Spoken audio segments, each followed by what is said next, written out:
Amém. Os CDs vão estar com a Flávia, do Júnior, lá no hall, no final. Irmãos, eu queria que você agora, nós estamos no penúltimo domingo da campanha, e eu queria que você prestasse bastante atenção na palavra, ficasse em silêncio agora, porque é para a sua família, é para você, né, poder estar em comunhão com seus familiares. É um tempo de relacionamento, de reconciliação, um tempo de perdão no meio das famílias. Amém?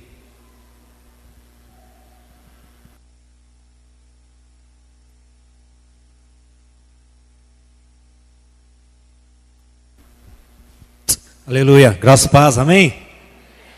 Queria pedir que algum diácono acendesse as luzes para nós, por favor. Deixando um para nós.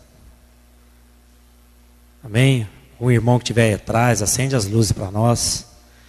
Amém, eu queria dar um aviso bem rápido. Ministério de Jovens, especificamente na pessoa da Lorena e do Juninho Batata, eles estão idealizando o projeto da campanha do agasalho aqui para o bairro Ipiranga, agora no mês de junho. Então nós já falamos no culto de ontem, no movimento jovem, e o nosso intuito é angariar o máximo possível de agasalhos para distribuir não somente aqui no bairro Ipiranga, mas também nos bairros circunvizinhos. Então nós estamos em contato com o CRAS, com os PSFs, para que a gente possa levantar as famílias que realmente são carentes e têm necessidade desses agasalhos. Então às vezes você está lá com uma blusa encalhada no guarda-roupa, uma calça jeans, um calçado, né, roupa infantil, masculina, feminina. Começa a trazer, né? A partir de quarta-feira, você pode procurar a Lorena, pode procurar o Juninho lá na mesa, pode estar entregando para eles, para que a gente possa estar abençoando aqueles que não têm de onde tirar recurso. Amém? Então se você às vezes tem um cobertor, um edredom lá na sua casa, que você não está usando, faz a doação também, vai ser muito bem-vindo. Amém, queridos? Eu quero desafiar os jovens, os adolescentes da igreja a entrar de cabeça nessa visão aí. Próximo sábado, né? Que horas? 2 horas?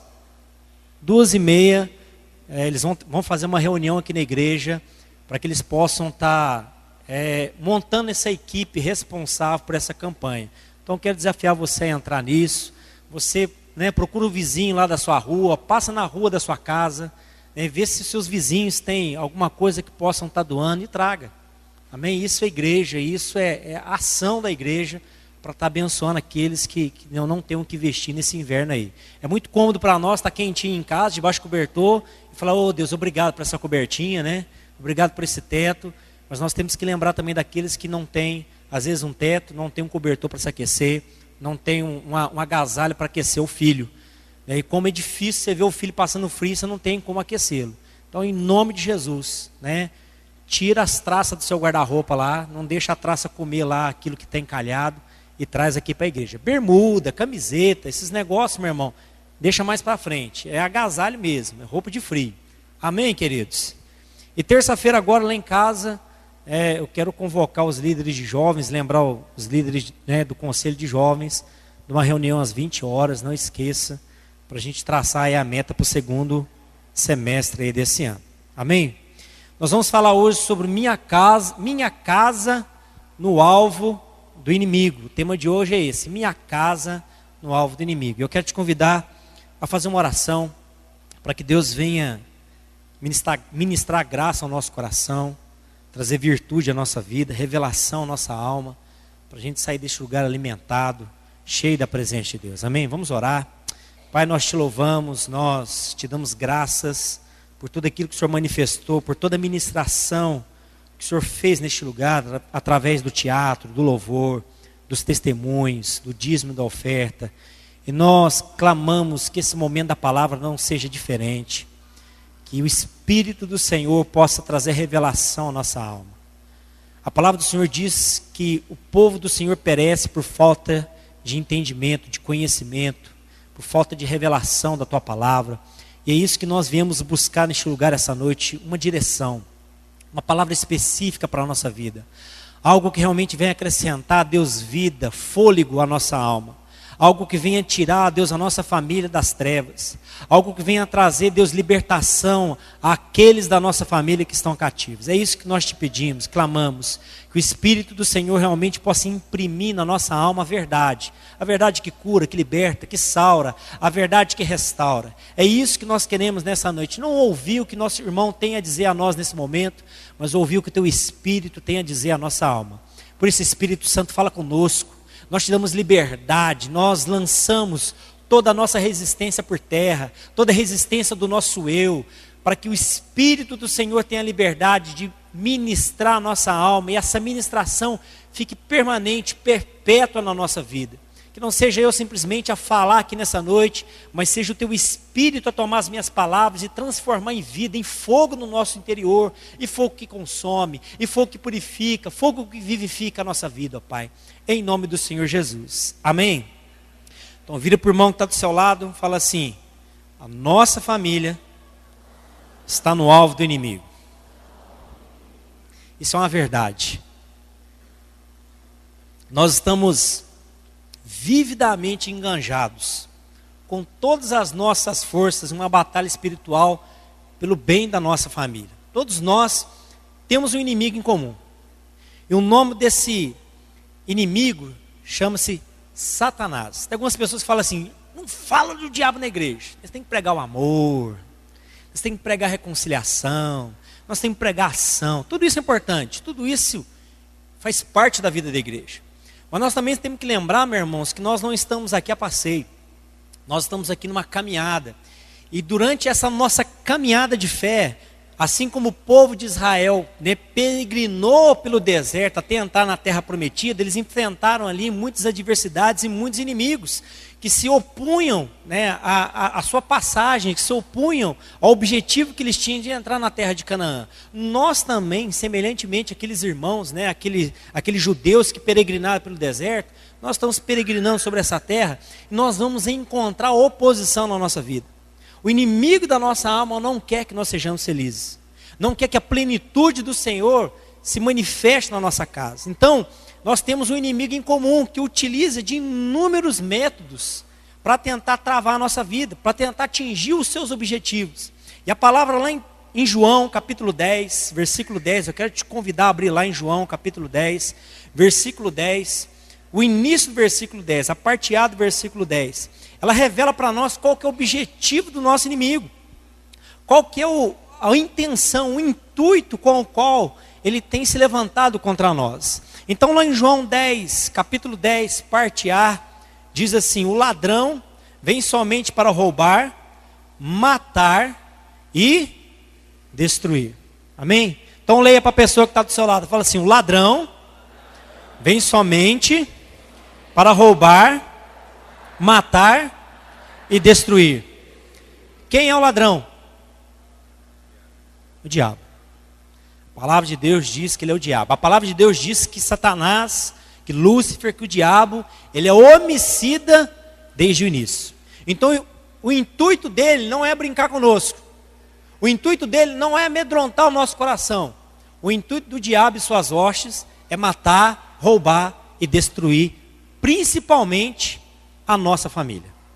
A nossa família está no foco da atenção do mal. Então, a nossa casa, por que a nossa casa, a nossa família está no centro da atenção, né?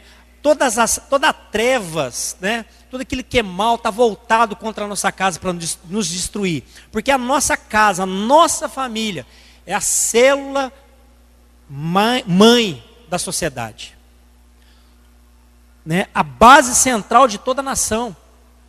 O nosso país, a estrutura do nosso país está firmada sobre a família. É a coluna principal de sustentação da igreja.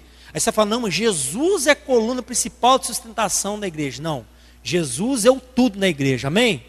Mas o que sustenta a igreja de pé é a sua e a minha família. Se a família ruir, se a família se deteriorar, a sociedade vai se deteriorar juntamente com ela. A nação vai ruir juntamente com a família. A igreja vai cair juntamente com a família. Se a família cair, a casa cai. Porque é ela que sustenta. A família é o pilar de sustentação, de convívio da igreja. Então o pleno mestre de Satanás é plantar, ao longo da nossa vida familiar, sementes, no nosso leito familiar. Todos os dias, a palavra de Deus diz que o diabo fica ao nosso derredor, como o leão que ruge buscando a quem ele possa tragar. Então ele é incansável na sua luta. Então de dia, de noite, de madrugada, enquanto nós acordamos, trabalhamos e dormimos, ele está lançando suas sementes malignas no coração da nossa família. E quando eu falo coração da nossa família, estou falando no interior do homem, da mulher. Só.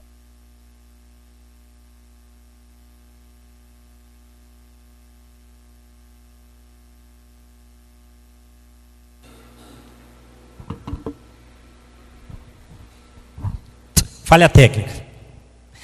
Então, enquanto nós estamos trabalhando, quando nós estamos cuidando da nossa vida, despreocupadamente, o diabo está agindo sorrateiramente com os planos dele para destruir e minar o seio familiar. Então, quando o diabo lança essas sementes, e essas sementes começam a germinar no centro da nossa família, elas abrem brechas para que ele possa atuar diretamente na nossa vida, para que ele possa lançar no nosso coração, na nossa mente, pensamentos, desejos, sentimentos que são contrários àquilo que diz respeito à família. Se pararmos por um instante, nós conseguimos visualizar o que as nossas palavras e atitudes causaram dentro dos nossos lares, nós vamos poder perceber o quanto o inimigo das nossas almas tem conseguido atingir os seus objetivos, o quanto que as suas sementes malignas têm germinado no nosso coração. Quantas famílias, o seio familiar é um seio familiar de contenda, de briga, de divisão, de discórdia, de desamor. Por quê? Porque sementes malignas têm sido plantadas, sementes lançadas pelo mal têm germinado no seio familiar. E nós, como cristãos, às vezes não temos percebido que essas coisas acontecem. Nós, às vezes, temos tratado a nossa batalha espiritual pela nossa família como uma coisa qualquer, e não com a diligência, com a importância que ela tem na nossa vida. Nós não estamos aqui a passeio, amém? Então fala para a pessoa que está do seu lado, fala, você não veio aqui para passear. Amados, eu não estou dizendo que o diabo é 100% responsável por todos os problemas que nós encontramos na família, não. Mas ele é oportunista. Os problemas que nós temos na nossa família, nós aqui causamos.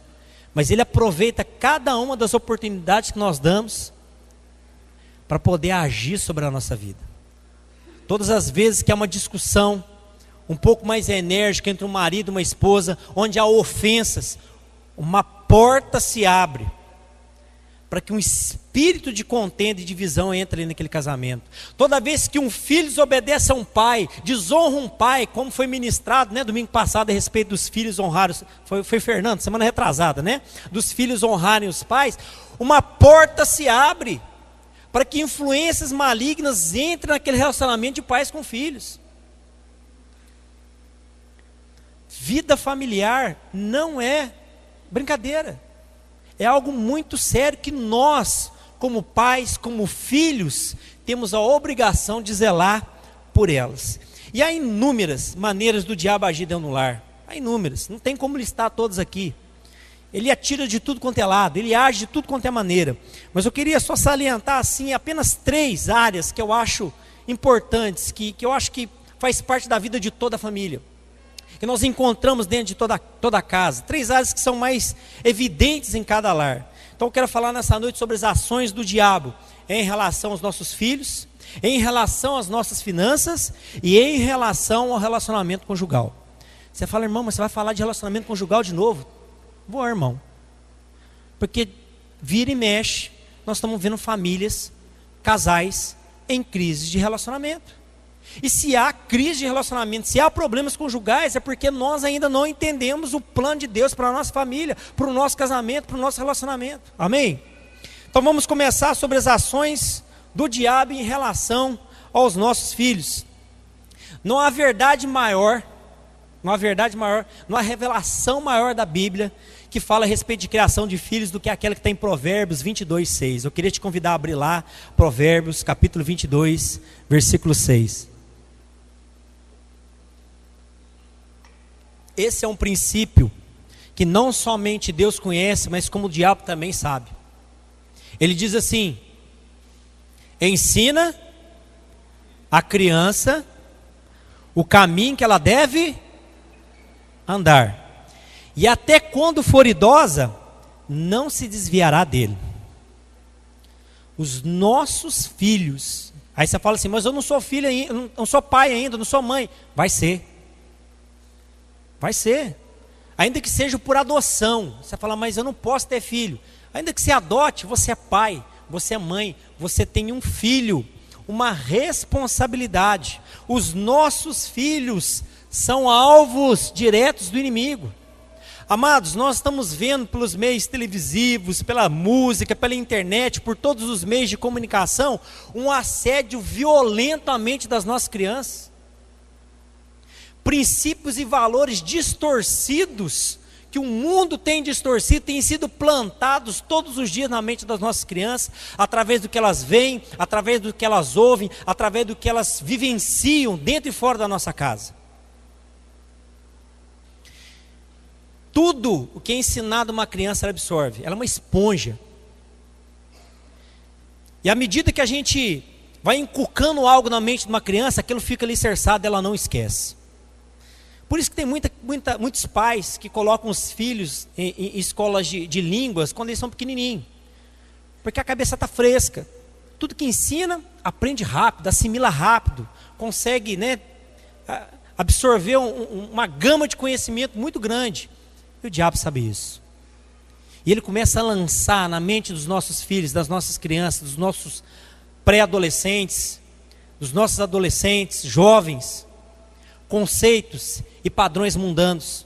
E eles começam a enxergar essas coisas como coisas naturais, normais, do cotidiano, que faz parte da vida do homem, corriqueiro.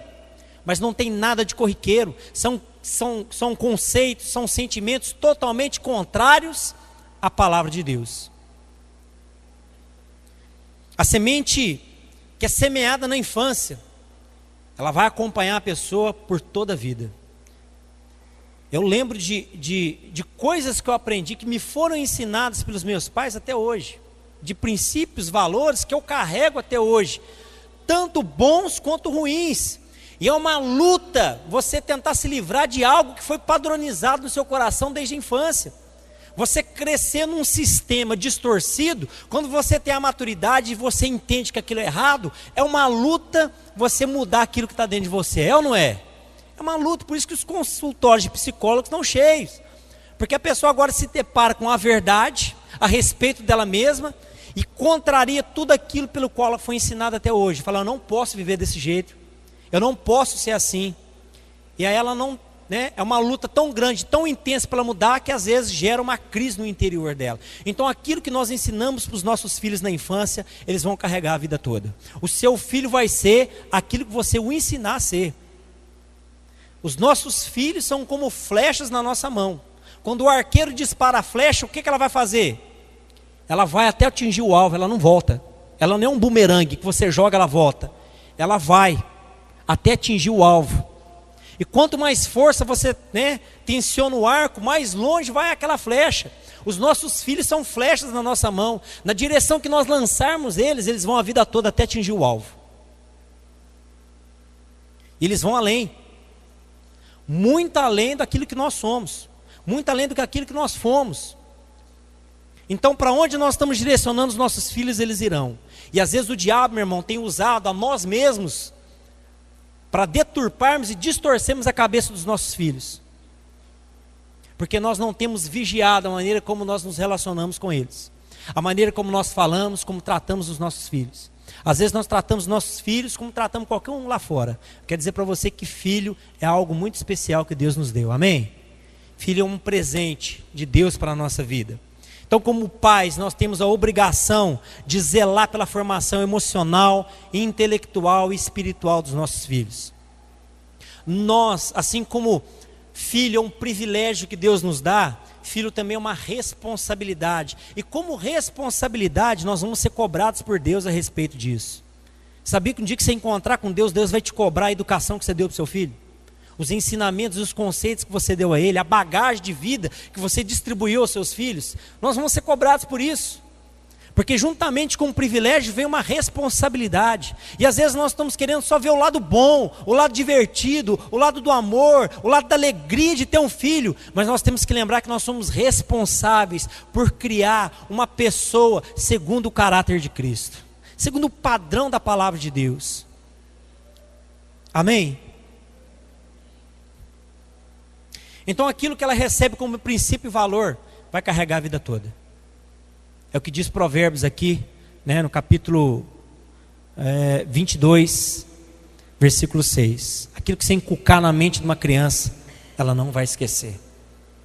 Assim como ela não esquece quando os pais brigam, discutem, quando há agressão em casa. Assim como a criança às vezes carrega a bagagem da vida toda de uma agressão que ela sofreu, de um abuso, seja sentimental, seja, né, sexual que ela sofreu na infância, ela vai carregar aquilo por um longo período de tempo na vida dela, porque a mente da criança absorve tudo. Então eu queria salientar aqui na noite de hoje a respeito de algumas coisas que nós como pais temos que nos atentar, como pais e mães cristãos, amém? Que possuem princípios, que possuem valores, que possuem um padrão de moral elevado para a sociedade hoje. É isso que Deus requer de nós, como igreja, que nós expressemos um padrão de moral elevado, acima daquilo que tem sido vivido aí fora. Então, como pais, como educadores, né, como responsáveis, nós não podemos ser negligentes quanto à educação e quanto à formação dos nossos filhos. Eu queria falar a respeito de 3 pontos na educação dos nossos filhos que nós temos que nos atentar. A primeira delas é que nós temos deixado a responsabilidade da educação para os nossos filhos para terceiros. Assim como é moda a terceirização, nós queremos terceirizar a educação dos nossos filhos. Nós queremos que a babá eduque, que os professores eduquem, que os líderes cuidem do crescimento e da educação espiritual dos nossos filhos, e nós queremos só ficar com a fatia gostosa do bolo. A rapa, né, a casca do bolo, nós queremos que o outro cuide, mas eu quero ficar com o miolo, né, igual a melancia, a parte mais docinha do meio lá da melancia. O pastor Protásio tem mania, né, quando vai partir a melancia na casa dele, ele cata o miolo. Eu falo, mamãe, o senhor pegou a parte mais doce da melancia, velho? Porque é o melhor, é a nata, é a parte mais gostosa da melancia. Nós queremos ficar só com essa parte. Nós queremos ficar só, mas eu também tenho mania de fazer isso, irmão. Vou lá dar uma cutucada no meio, que é gostoso, docinho, né? Te aliviei, pastor, tá vendo? E aí nós queremos fazer desse jeito com os nossos filhos, que as pessoas cuidem e a gente só se divirta. Mas eu quero dizer uma coisa para você, irmãos. Escola tem o papel de ensinar filho. O papel de educar é nosso, como pai, como mãe, como avô. O nosso papel é educar, é ensinar o caminho que ele deve andar.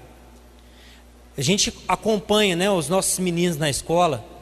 Então nós temos a preocupação com aquilo que eles têm aprendido, com aquilo que tem sido ensinado nas escolas. Porque nós não sabemos, irmão, qual que é a base, qual que é o intuito dos professores, das pessoas que estão ensinando os nossos filhos, qual é o padrão moral, qual é a formação familiar que eles têm, qual é o conceito que eles têm a respeito de família, a respeito de vida. Então nós viemos cutucando os nossos filhos para saber o que eles estão aprendendo, para ver se eles não estão ensinando com coisas erradas, porque o padrão de ensino secular é mundano, não é cristão. Nós temos que ter essa preocupação, amém, pais? Acompanhe seu filho na escola, saiba o que ele está aprendendo, abra os livros, leia, abra os cadernos, veja o que está sendo ensinado. Nós não podemos educar os nossos filhos à distância, amém? Não podemos permitir que, como cristãos, e aí você pode até achar que eu sou radical, mas nós não podemos permitir, como cristão, nossos filhos participem de festas típicas dentro de escolas. O filho está dançando e cantando música mundana lá, participando de festa junina, carnaval. Quero dizer uma coisa para você a respeito de festa junina. Festas juninas, cantigas de festa junina, irmão, são tudo em adoração a santos. Consagração. Você deixando o seu filho participar dessas coisas, você está abrindo uma brecha, irmão, para o seu filho ser amaldiçoado. Nem isso que a gente vê, né, nas ministrações de libertação. Pessoas que passaram lá por rituais, por cantigas, por quermesse, por não sei o que mais. Abre o olho. Festa de Halloween. Eu vou levar minha filha de fadinha, de bruxinha. Bota um chifrinho e manda ele de capetinho de uma vez então. Precisamos nos atentar. Os nossos filhos têm sido assediados. E o diabo não veio para brincar, ele veio para roubar os nossos filhos de nós. E quando a gente vê, a gente perdeu os nossos filhos. Eles não vão ser mais nossos, vão ser do mundo. Porque o momento de nós criarmos, ele passou. Aí quando seu filho está com 17, 18 anos, ele quer ir para o carnaval, você fala assim, não pode, não é de Jesus. Mas eu ia na escola. Não, eu quero ir lá, vai ter uma festa lá do Zezé de Camargo e Luciano, eu quero ir lá. Não, meu filho, mas essas músicas não são cristãs. Mas eu cantava e dançava lá na escola. O senhor tocava lá dentro do carro, lá, na hora que ninguém estava vendo, só estavam nós dois lá. Que moral nós vamos ter para corrigir nosso filho? É igual bebida, né? O cara fala assim, não, mas não tem problema em beber não. Beber não é pecado. Não é. Mas nem tudo que me convém é lícito. E às vezes eu tenho equilíbrio para tomar uma taça de vinho, e meu filho está vendo lá. Mas quem disse que ele vai ter equilíbrio para ficar numa só? Quem disse que ele vai ter equilíbrio para parar numa taça só? Porque meu filho é flecha. Ele não vai ficar num copo. Vai ser 2, 3, 4, vodka, cachaça, não sei o que mais. Por quê? Porque eu dei o mau exemplo, eu direcionei errado.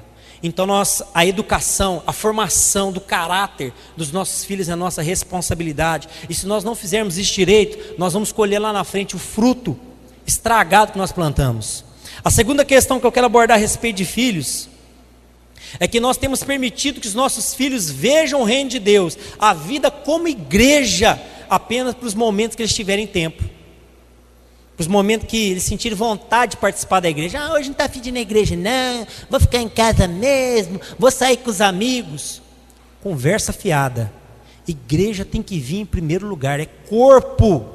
Quando eu falo igreja, irmão, não é religião não, é vida com os irmãos, é participar da estrutura, daquilo que se diz respeito à igreja. Os nossos filhos têm que estar inseridos dentro da igreja, ativos, participantes. É inadmissível, irmão, presta atenção, você que é jovem, adolescente, você que é pai, que tem adolescente, é inadmissível você deixar o seu filho sair à noite, sem vir no culto sábado. Não precisa, vai no domingo. Não, vai só na quarta-feira. Deixa seu filho ir, que daqui a pouco ele não volta mais. Alguns anos atrás, era febre, alguns irmãos saíam lá para o posto 5, né? Na época nós ficamos sabendo, nós demos um alerta, irmãos, isso não é ambiente para cristão.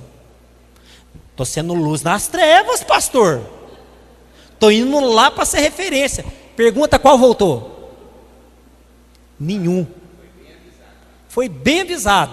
Conversamos com os pais, olha, não convém, não é o ambiente, não é o lugar. Não, mas eles vão ser referência. Ficaram. Então abra o olho. O diabo é muito esperto. Não se deixa ser enganado. Às vezes a gente olha lá, né, pais que querem os filhos convivendo no meio social, acha lindo. Está na festa fulano de tal, está na balada fulano de tal. Quando vê, não tem mais volta. Saiu da igreja. E aí, pastor, agora o que eu faço? Colhe o que plantou. Porque foi irresponsável naquilo que Deus confiou nas nossas mãos. Amém? Então, irmão, Antes do seu filho sair para comer uma pizza, para divertir com os amigos, obriga ele a vir ao culto, porque ele vai aprender princípios, valores que vão guardar o coração dele desses assédios do diabo. Porque quando ele estiver lá fora, ele começar a ouvir uma conversa fiada, ele vai lembrar da palavra de Deus no coração dele. Não, eu não posso agir desse jeito. Ele vai ter um valor lá dentro guardado na sua alma, um princípio alicerçado no seu coração, e ele não vai se desviar. Ele não vai perder o rumo. Ele pode até escorregar na casca da banana, pode levar um tombo, mas ele vai levantar e vai continuar caminhando, porque ele aprendeu algo que está alicerçado na alma dele. Então deixa a preguiça de lado, você que é pai, você que é mãe. Ah, mas estou tão cansado, tem que levar você lá na igreja? Leva, esforça. Família a gente mantém pelo esforço, é uma luta, é uma guerra. Então leva, não, eu vou lá, vou te levar, você vai todo sábado, eu te levo e te busco, até inculcar na mente dele que ele é parte da igreja. E a terceira que eu quero falar a respeito de filhos, é que nós temos ensinado um valor errado para os nossos filhos. Nós temos ensinado que estudo e trabalho é mais importante que Deus.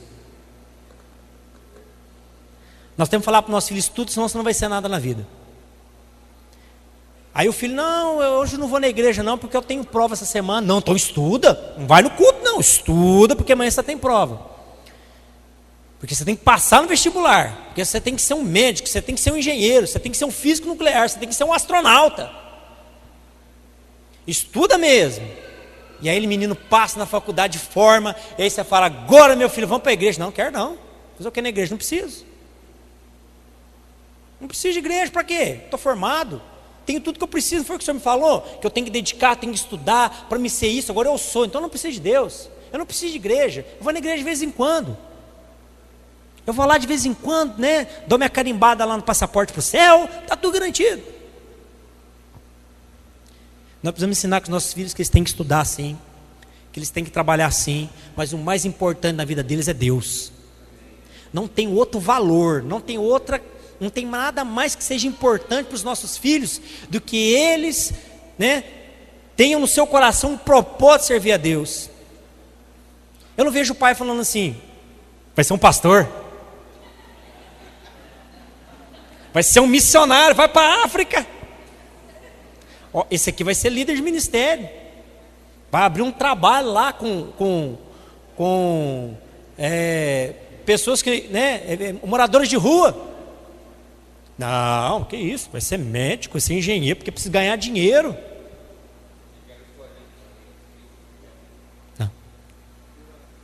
Não. O pai chegou e não via o amigo há 20 anos. E ele tem 3 filhos. Aí o amigo perguntou: e seus meninos? Mais velho, virou bem. E mais novo, guerreiro, sucesso. Ele quer viver. Nesse naipe aí. Nós não queremos nossos filhos envolvidos com a igreja. É dor de cabeça demais, problema demais para resolver. Ficar resolvendo o problema dos outros. Não, isso não é para você não, meu filho. Amados, os nossos filhos não são nossos. Quem diz que o seu filho é seu? Ele foi te emprestado. Os nossos filhos são de Deus. Nós só estamos aqui para conviver com eles e ensiná-los. Porque no dia que Deus quiser, Ele toma. Então aproveite seus filhos, não só para amar, mas para ensinar.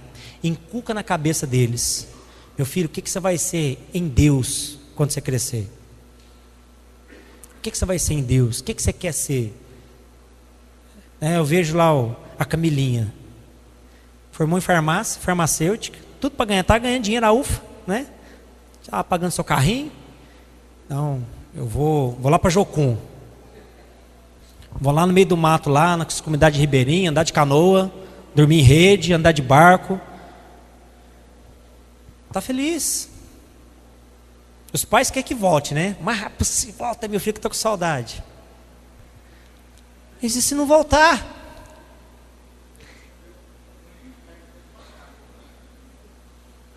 coração até ficou, Jesus, deixa ela voltar. Mas se não voltar, porque os nossos filhos vão ficar conosco até um certo tempo, mas depois eles vão tocar a vida deles. E não há coisa mais gratificante para nós como pais ver os nossos filhos servindo a Deus. Ah, meu filho não virou nada, não tem dinheiro, mas tem Deus no coração. Tem um Senhor na sua vida como padrão, como princípio de vida. E ele vai ter força para enfrentar todas as dificuldades da vida dele. Amém, queridos? Então, ministre no coração do seu filho, que ele pode ser o que ele quiser, farmacêutico, engenheiro, astronauta, seja lá o que for. Mas que ele tenha no coração o propósito de servir a Deus com a vida dele. Gera isso, não tenha medo. Porque às vezes a gente fica com medo. Não, filho. O negócio de pastor é rabo de foguete, mexe com isso não. Estou vendo lá o povo lá, só problema. Mas irmãos, o reino de Deus precisa expandir, vidas precisam ser alcançadas. E nós estamos vendo uma geração que não quer nada com Deus. E a culpa é nossa, como pais que ensinamos errado. A segunda ação do diabo em relação às nossas finanças. Vai falar de dinheiro, pastor? Com certeza.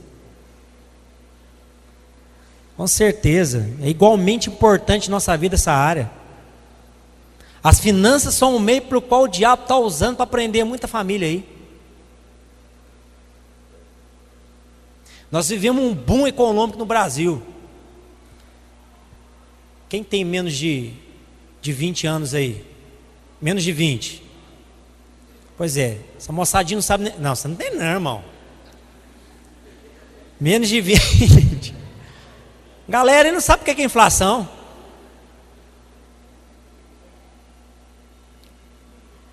Cresceu na maravilha, um tempo bom. Abundância, fácil de comprar tudo, acesso. A gente tem mais de 30, né?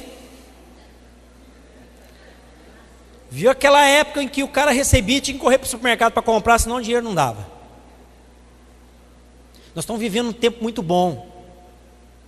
E aí o que aconteceu, irmãos? As famílias se endividaram até a tampa do balaio. Só que agora entrou a recessão.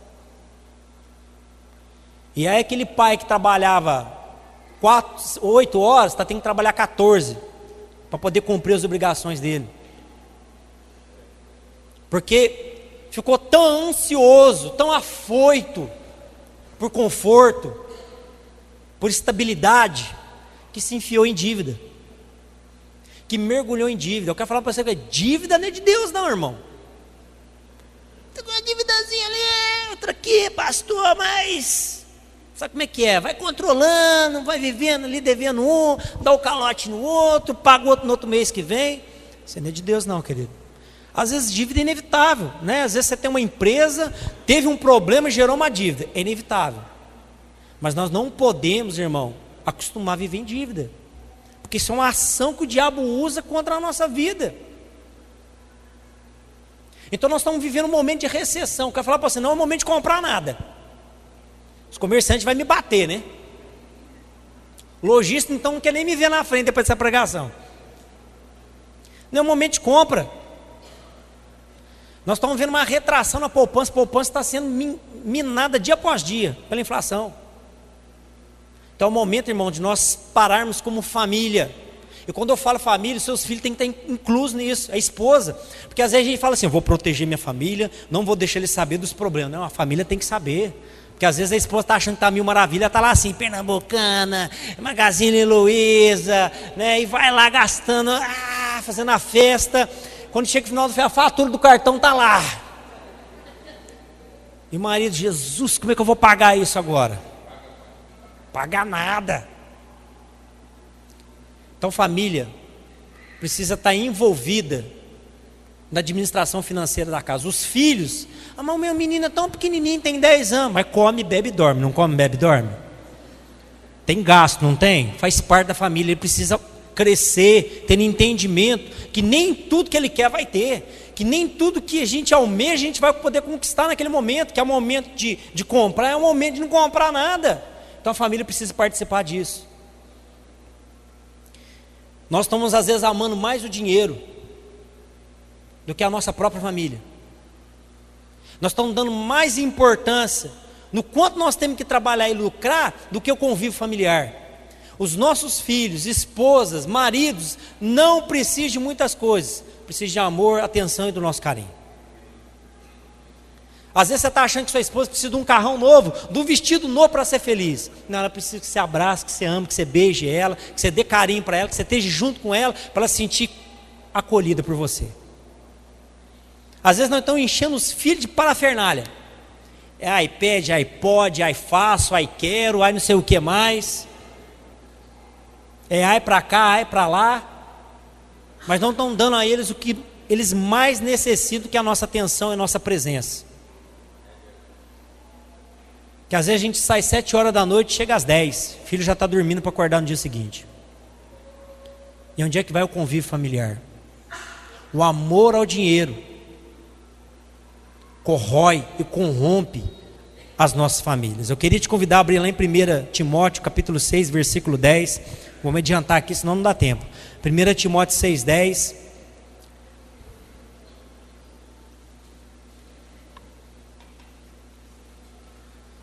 Diz assim: porque o amor ao dinheiro é a raiz de toda espécie de males, e nessa cobiça alguns se desviaram da fé e se traspassaram a si mesmo com muitas dores. Dinheiro faz parte da nossa vida, mas nós não podemos viver em função do dinheiro. Nós não podemos gastar a nossa vida para simplesmente adquirir bens, patrimônios. Temos que ser senhor do dinheiro, e não o dinheiro ser nosso senhor. E aí sabe o que começa a acontecer? As pessoas que eram muito ativas na igreja começam a deixar de lado, porque já não tem tempo para dedicar ao Senhor. Estou trabalhando muito, estou estudando muito, não tenho tempo para ir na igreja. Sabe o que isso nos lembra? O povo quando era cativo lá no Egito. O que o faraó fez? O faraó fornecia a eles a palha para que eles queimassem os tijolos, né? Para que eles confeccionassem os tijolos. E aí na hora que eles começaram a falar para o faraó: nos deixa sair, ir lá para o deserto, servir ao nosso Deus, prestar culto a eles. O que o faraó falou? Tira a palha deles, deixa eles pegar a própria palha, para eles queimar os tijolos, que eles não vão ter tempo para pensar em Deus, vão estar muito ocupados, vão estar sobrecarregados. Deus vai ser a última coisa que eles vão pensar. Eles vão querer matar Moisés, eles vão querer matar Arão, mas eles não vão nem pensar em Deus de jeito nenhum. Êxodo 5. E aí, amado, nós estamos desse jeito. Nós estamos nos enchendo de tanta coisa, de tantos afazeres, que chega, irmão, no final do dia nós não queremos nem saber de Deus na nossa vida. E quando isso acontece, é quando o diabo te enlaçou. Às vezes você fala: estou precisando ganhar mais. Está nada, está precisando administrar o dinheiro que você ganha. Porque quanto mais a gente ganha, mais gasto a gente inventa. O cara ganha lá R$1.000, não está dando, precisa ganhar 1.500. Quando ele ganha 1.500, ele já está gastando 1.700. Precisa ganhar um pouquinho mais. Ele inventa uma outra coisa para fazer. E de repente ele está assim: pastor, eu estou com síndrome do pânico, eu estou em crise, eu estou em depressão, eu não estou aguentando mais a pressão. Administra aquilo que você ganha bem. Viva conforme você pode. Irmão, eu cortei meus cartões de crédito tudo. Cheque especial, cheguei para o banco: bota só R$200 aí. Não, mas você tem 2.000 de crédito. Só R$200 aqui. Cheque, irmão, tem mais de 5 anos que não vejo na minha frente. Não, mas para que isso? Vivo com o dinheiro que eu tenho. Acabou o dinheiro? Acabou. Esse negócio de ficar parcelando coisa em cartão, irmão, vai te enfiar numa furada. Cheque especial é do cão. Não entra nessa furada. Eu entrei, estou pagando até hoje, parcelei. Falei, não, parcela em 5 anos que eu vou pagar tudo. Parcela pequenininha, eu parcelei, deixa lá. Estou pagando. Eu falei, rapaz, acabou essa bagunça na minha vida.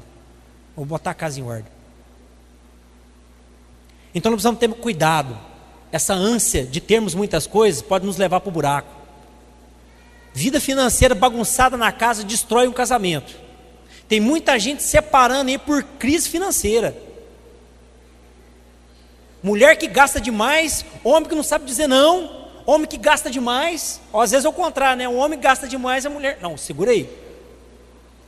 E aí começa a ter briga, começa a ter crise. Ou então ao contrário, né? Está precisando de coisa em casa, ou é muquirana. Não tem dinheiro. Pô, o pança está cheia lá, guardar lá. Não posso. Nossa, meu bem, não, calor lascado aqui, compra um ventilador de teto. Não, espera daqui a 6 meses, eu compro. Equilíbrio. Tem carne, faz a abobrinha picada aí, batida.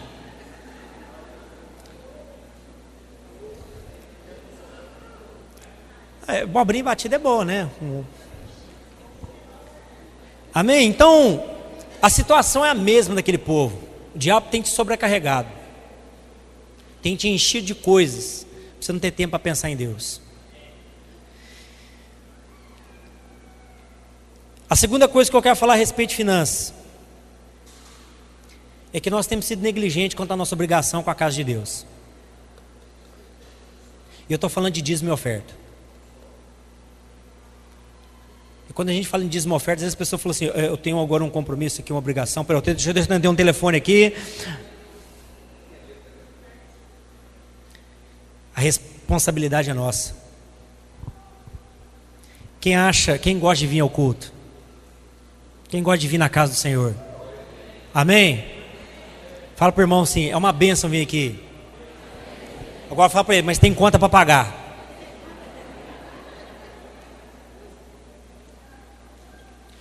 A palavra de Deus diz, irmãos, que nós somos responsáveis pela obra de Deus.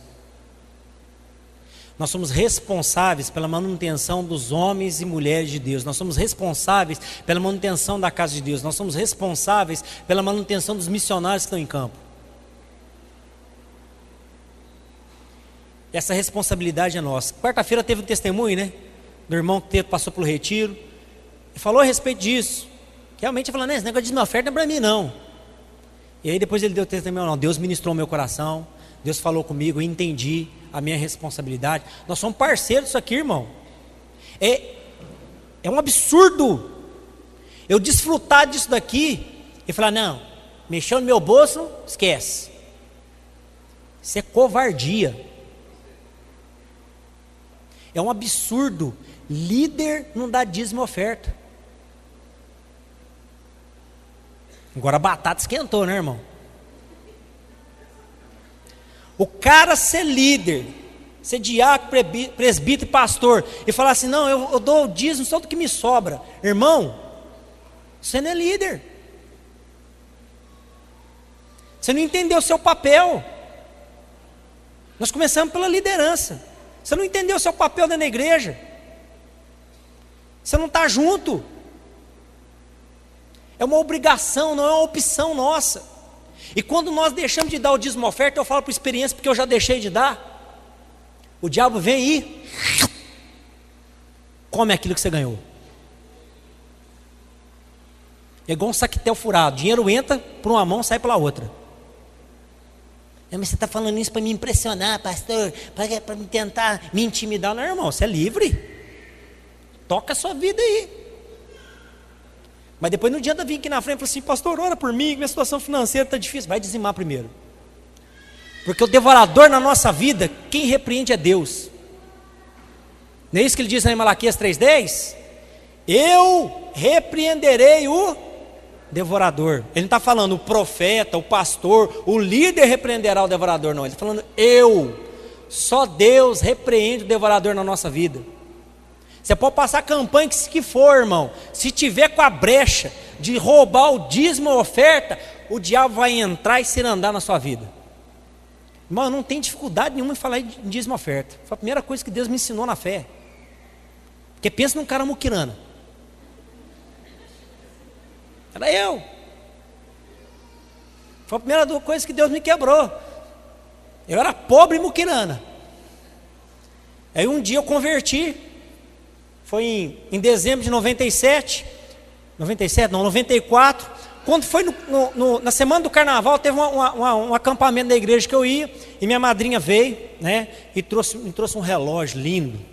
Parecia um cristal em cima. Eu ficava olhando assim. Eu levantava para louvar, ficava olhando o relógio. Que relógio lindo. Eu falava, Deus, que benção. E aí teve um apelo lá na hora. O pastor falou, irmãos, nós vamos fazer um apelo, né? Pagar a banda que nós trouxemos. Então você que sentiu no coração, traga alguma coisa. Falou, Senhor, eu queria ofertar, mas estou desempregado. E maravilha, Deus, olha para sua mão. Eu falei, Deus, você está doido. Acabei de ganhar. Você não falou que queria ofertar alguma coisa para mim? Oferta seu relógio. Mas isso aqui não tem valor nenhum para a igreja. Para mim tem. E aí eu entendi naquele dia que Deus estava firmando um princípio no meu coração. Relógio para a igreja, irmão, não tem serventia nenhuma. Não oferta relógio, não. Você vai lá, pega o senhor, ofertei relógio. Não tem o que fazer com isso. Vai empenhar, não tem serventia. Mas se Deus mandar ofertar, oferta. Sabe por quê? Porque Ele vai colocar um princípio no seu coração. E Deus colocou um princípio no meu coração aquele dia. Que eu não devo ter dificuldade para ofertar. No dia que eu deixei de dizimar, teve um período na minha vida que eu falei assim, rapaz, eu não vou dizimar não. Porque eu estava meio loprado com Deus, estava meio assim, né? Não vou dizimar não, Deus, porque estou vendo resultado na minha vida. Estou dizimando lá, as coisas estão tudo difícil. Irmãos, penso no apuro que eu passei.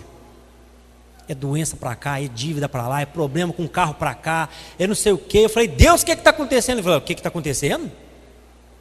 Você quebrou o princípio. O devorador entrou, irmão. O migrador, o cortador, o destruidor está aí. Eu falei, não, amém, Deus, estou voltando a hora. Aí trouxe o dízimo. Continuou do mesmo jeito. Eu falei, Deus, mas eu estou trazendo dízimo aqui, por que não tá? Você lançou uma semente. Ela está germinando, ela está crescendo, e ela está frutificando.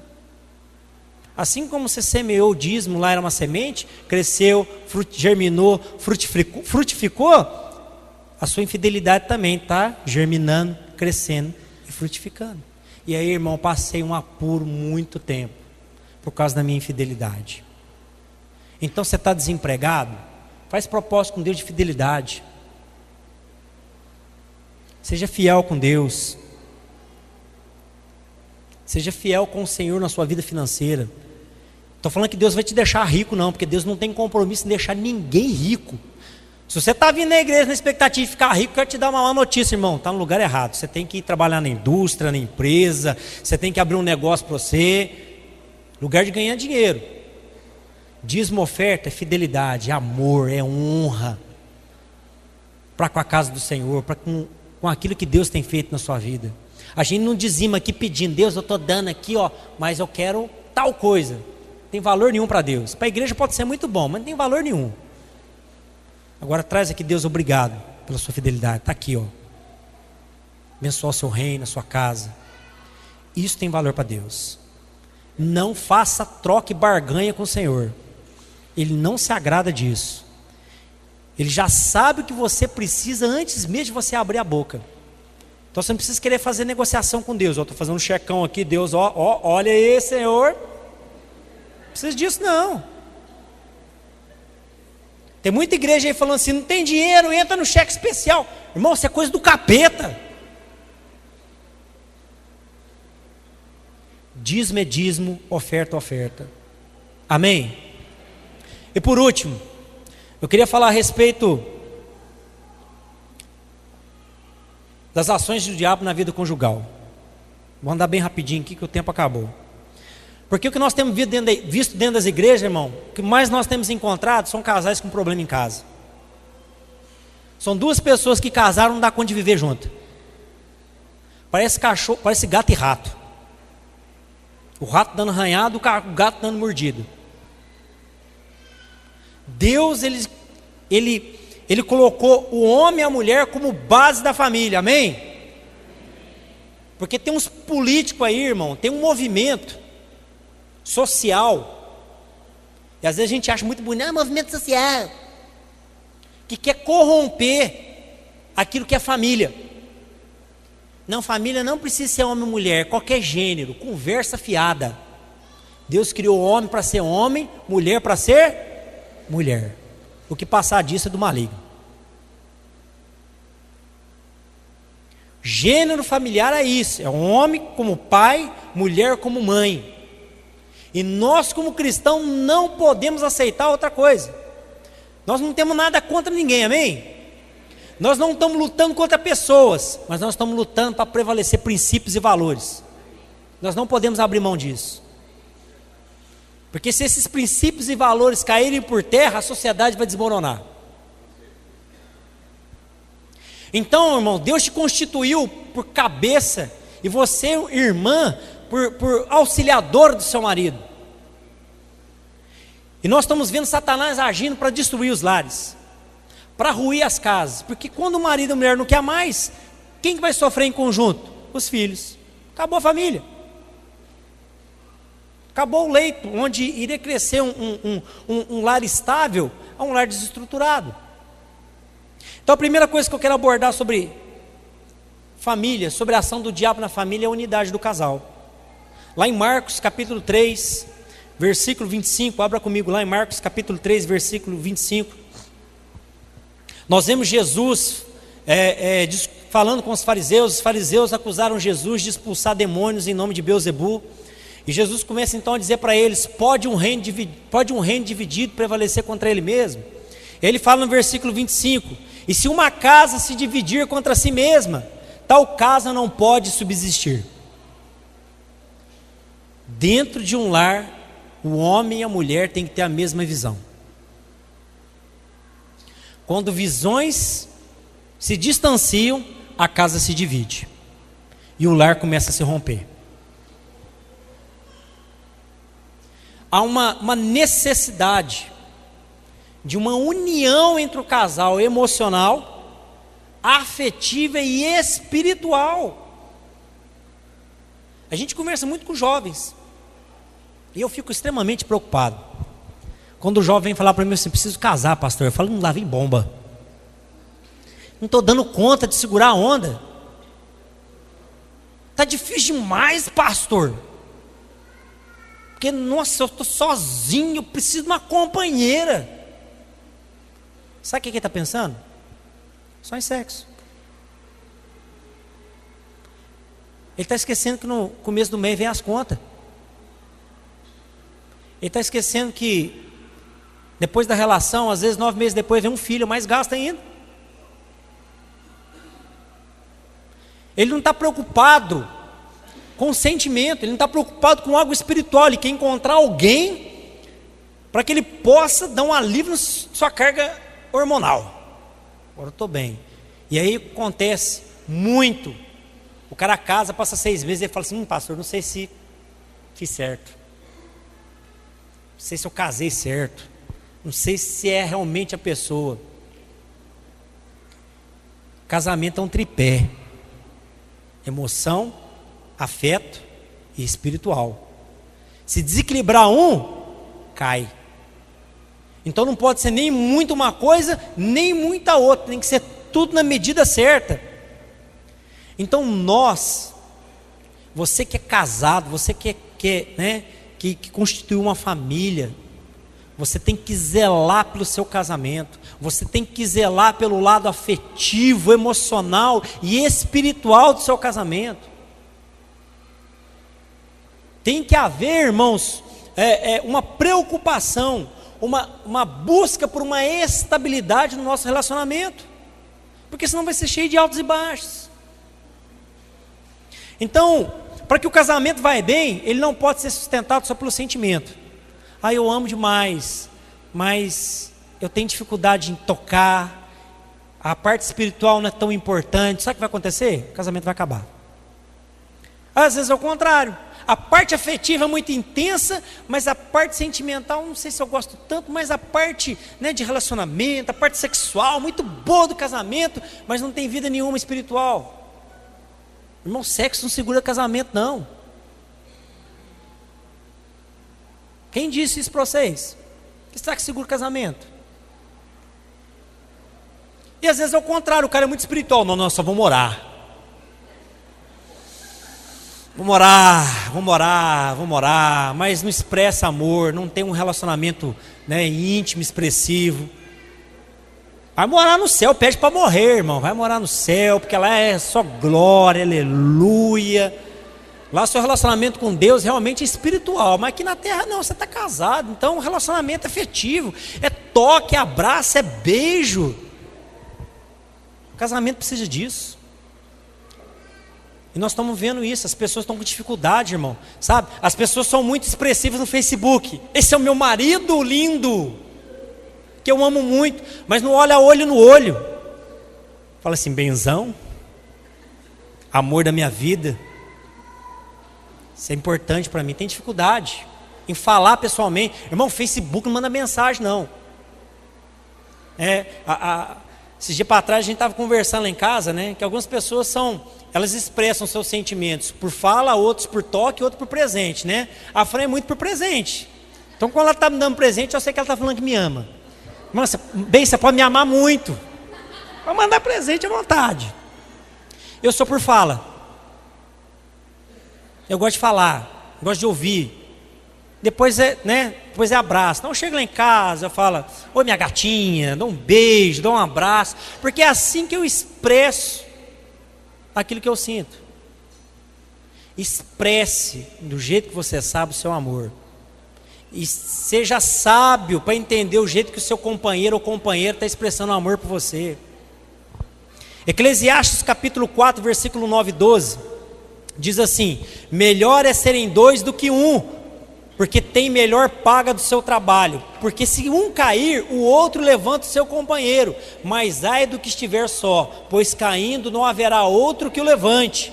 Também se dois dormirem juntos, eles se aquentarão, mas um só como se aquentará? E se alguém prevalecer contra um, os dois lhe resistirão. E o cordão de 3 dobras não se quebra tão depressa. Irmão, esse versículo fala sobre amor, fala sobre sustentação, sobre afeto, sobre sentimento, sobre vida com Deus. Deus é a 3ª dobra desse cordão, é o marido, a esposa e Deus no meio. E aí ele não vai se arrebentar tão facilmente. Nós precisamos equilibrar a nossa vida, amém? Então ame, sinta e ore, para que o espírito de prostituição, adultério, para que o espírito de divisão, de contenda, de divórcio não entre na sua casa. Isso não vai acontecer não, porque eu amo minha mulher. Você está firme, mas e ela? Como é que você sabe o coração dela? Só Deus sabe o que você passa no coração do homem. Então ore pelo seu casamento. Deus, eu resisto aqui a Satanás da minha família. O espírito de prostituição, o espírito de insatisfação no meu casamento não vai ter espaço aqui. Declara com fé, eu amo a minha esposa. Declara que você ama o seu marido. Fala assim, ele é uma bênção para a minha vida. Mesmo que não seja, porque as suas palavras proféticas vão fazer ele se tornar. A palavra de Deus nos diz que a mulher santa, ela santifica o seu marido. Que a mulher que é convertida ao Senhor, ela não deve se separar, porque ela santifica o marido, que eles são uma só carne. Então começa a declarar, essa esposa é uma bênção, uma mulher virtuosa, mulher trabalhadeira. Ainda que ela não seja, ainda que você chegue na sua casa, a cara está de ponta cabeça lá, fala, meu Deus do céu, não, mas vai ser uma bênção, eu vou conversar, Deus vai... Ore, porque o diabo não está brincando com o seu casamento. Ele quer acabar com o seu casamento. Ele veio para matar, roubar e destruir. Então Satanás tem separado os casais dentro dos próprios lares. Está um lá numa sala, outro lá no quarto, mandando no Facebook para o outro. Oi bem, onde você está? Estou na sala. Já não conversa mais, né? Não tem mais diálogo. Então irmão, irmã, ame o seu marido, invista tempo no seu relacionamento. Pega lá um dia, fala, não, bem, hoje nós vamos ter uma noite romântica. Sai com ela, se você puder, aluga um quarto de hotel, lá no Bernal, lá no Líder. né? Passa uma noite romântica com ela, você fala, pastor, mas não tem dinheiro, então faz em casa mesmo. Compra lá um bauru, parte no meio. Fala assim, ó, meu bem, eu fiz isso daqui com amor para você. Um pão com linguiça. Mas, irmão, invista no seu relacionamento, gasta tempo com a sua esposa, com o seu marido.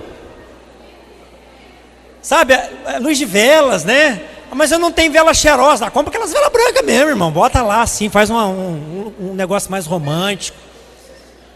Sabe, para sua esposa, seu marido sentir, falar assim, se preocupou comigo. E aí investe, né? Coloca aquela lingerie bonita. Não precisa ser top de linha, não, que o negócio é caro, né? Aquela coisa mais bonitinha. O irmão deixa aquela cueca furada de lado, coloca uma coisa melhor. Investe tempo. Isso é importante no relacionamento. Às vezes você fala assim, não, mas não tem problema não, isso não é importante não. É importante. Mulher gosta de se sentir amada, acolhida. É assim ou não é, mulheres? É assim. O homem também, viu, mulheres? Às vezes está pensando, não, o homem é prático. Acabou. Não é assim. O homem também gosta daquele romance. Então, o cara está lá, né, de boa, assim, de repente, meu bem, preparei uma surpresa para você. Surpreenda o seu marido. Isso vai ser bom para o seu relacionamento, para o seu casamento. Amém? Isso vai, homem, presta atenção, homem e mulher que tem filé em casa não busca salsicha na rua. Mochiba, se ele está sendo bem atendido, se ela está sendo bem atendida em casa, está sendo amada, está sendo compreendida, vai caçar coisa na rua para quê? Não precisa. Então tem muito homem aí que às vezes começa a falar, não, eu estou desistindo, muita mulher, não estou querendo, sabe por quê? Por relaxo, por preguiça de uma das partes. Então não tenha preguiça de investir no seu casamento. Amém? E por último, que eu já falei, nós precisamos orar. E essa palavra é para mim, é para minha esposa, é para todos nós. Nós precisamos orar como casal. Os dois. Não é cada um num canto não, dando tiro de escopeta cada um para um lado. Acertei o diabo. É junto, Senhor, abençoa a nossa casa, guarda a nossa família. Abençoa a nossa relação. É orar e jejuar junto. Nós esse mês não vamos consagrar um jejum. Nós vamos ficar aí um mês sem refrigerante. Um mês sem comer carne. Só na base do ovo. Consagrar ao Senhor, um jejum lá. Vamos ficar um mês, uma semana sem comer arroz. Vamos consagrar o nosso casamento a Deus. Vamos blindar o nosso relacionamento. Um relacionamento blindado à prova de fogo do diabo. Porque ele quer destruir a nossa casa, amém? Então eu quero que a nossa família permaneça de pé. Eu quero que a sua casa permaneça de pé. Mas você tem que fazer a sua parte. O maior presente que Deus te deu foi seu marido e sua esposa, seus filhos. Então gaste tempo com eles, amém? Vamos ficar de pé, vamos orar para nós encerrarmos.